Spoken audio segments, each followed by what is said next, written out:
I tell you, it is hard to be the middle child. It's worse when there are 4 other siblings you need to compete with, and it's harder still when you come from a family like mine, where the standards for success are incredibly high. I'll put it into perspective for you. My dad was a hard ass. Decorated U.S. Navy vet, he had no use for nonsense in our home. Every inch of the house was scrubbed spotless. Felt more like a museum than a house, honestly. He set curfews for everything. Up and ready for school by 5:30 on the dot, home by 3, chores finished by 5, no exceptions, dinner at 6, lights out at 7. You better believe we were on time every time. None of us ever did find out what happened if we were late. I guess we were just too afraid to cross him. My mother was an English professor. And I don't just mean she was a professor in the field of English. I mean she was from England. And believe me, when I tell you our grammar was always proper, and our schoolwork was triple checked for accuracy, oof. Every one of us got straight A's on every report card. Even though Dad was intimidating, Mom was the last person you'd ever want to cross. After our father passed due to a heart complication, my oldest brother decided that he would follow in the old man's footsteps. He joined the Navy right after graduation, and I'm proud to say he's served our country ever since. He's climbed his way through the ranks like a machine, and he's received every bit of commendation that he deserves. Currently, he sits pretty high on the military totem pole. And the twins came after him. If the rest of us were smart, the twins were like impossibly smart. And they were clever, too. We could never keep secrets from them, and there was never any problem they couldn't worm their way out of. Though they could easily have coasted through life on their looks, the twins decided to go to law school together. After putting in their time and cultivating both experience and connections, they opened up their own law firm, and now they practice as partners. They do quite well for themselves. Personally, I pity any lawyer who has to square up against them. Our little sister, the baby of the family, decided that medicine was more her thing. She breezed through med school and her residency, and she's made quite a name for herself as one of the top surgeons in the world. She may not own a hospital, but with what they pay her to do her thing, she could sure as hell buy one. So, you're probably thinking, okay, military geniuses, professors, lawyers, and surgeons. What's that make you, hotshot? Well, I am a degenerate. I'm a loser. I'm a face in the crowd. But most importantly, I'm a serial killer. And that is why you're here, kiddo. You know, the whack on the noggin, the zip ties, the cloth gag. Any of this ringing a bell?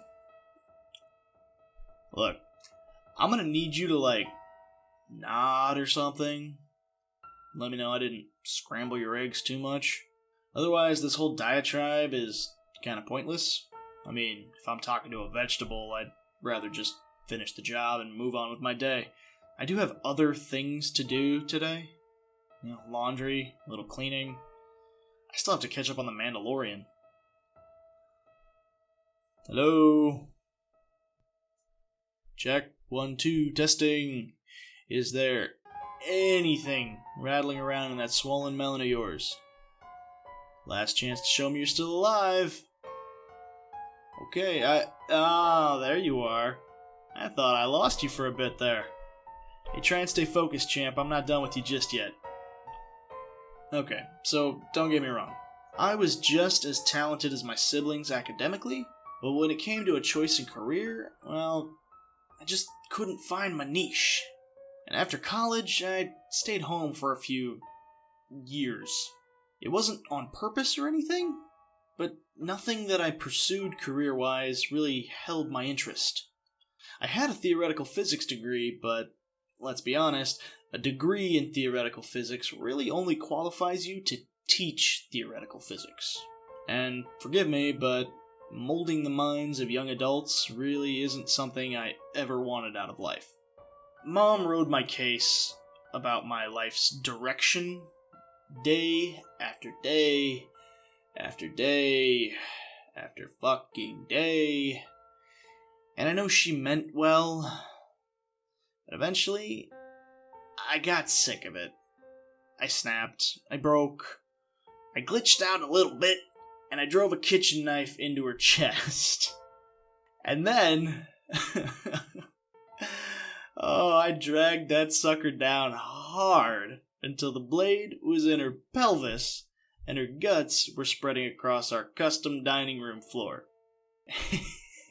And, oh my God, I had never felt anything like that before. Like a Cleveland fan if the Browns actually won a Super Bowl. Like ecstasy, orgasm, chocolate cake inside a goddamn firework. It scratched an itch I didn't even know I had. Somewhere deep down. Prostate adjacent. And since then, I've been doing my thing. Finding unlucky folks like you who tickle my peaches, bringing them home, and playing with their insides. Don't worry, I'm not a total fucking pervert. I solemnly swear not to do anything sexual with your remains. But what good is the word of a sadistic murderer anyways? Anywho, I suppose we should get on with this. I'm gonna cut you loose, I'm gonna take that nasty rag out of your mouth, and I'd like you not to scream. I'm kidding. Please scream and fight as much as you can. It'll make carving out your heart so much more fun.